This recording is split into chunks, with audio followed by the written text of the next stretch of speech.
નમસ્કાર. ગુજરાત પેરામિલિટરી પરિવાર માટે ખૂબ જ ખુશખબરી કે તમામ આઈટીબીપી, સીઆરપીએફ, એસએસબી ના જવાનોને પણ બીએસએફ કેન્ટીનથી જે મદિરા સીએલએમએસનો લાભ હવે મળશે. પરંતુ આના માટે જે આજે કલ્યાણ અધિકારી સાહેબ સાથે વાતચીત થઈ છે એ પ્રમાણે તમામ ફોર્સનો કેટલા નિવૃત્ત છે એમનો બાયોડેટા પરફેક્ટ જોશે.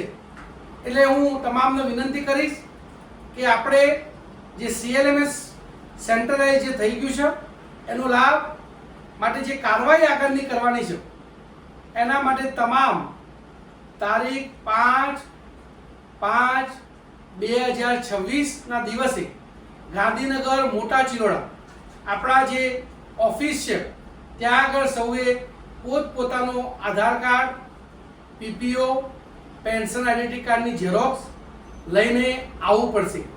આપ સૌ મોટી સંખ્યામાં પધારશો. આપ સૌનો ડેટા ફટાફટ કલેક્શન થશે, એટલું આપણે સ્પીડથી કામ કરી શકશું. એટલા માટે તમામને વિનંતી કે 5 તારીખે એટલે 5/5/2026ના દિવસે સવારે 10 વાગે પેરામિલિટરી સંગઠન ઓફિસ ગાંધીનગર રવિ કોમ્પ્લેક્સ B42 મોટા ચિલોડા સૌને પધારવા વિનંતી. ખૂબ ખૂબ આભાર.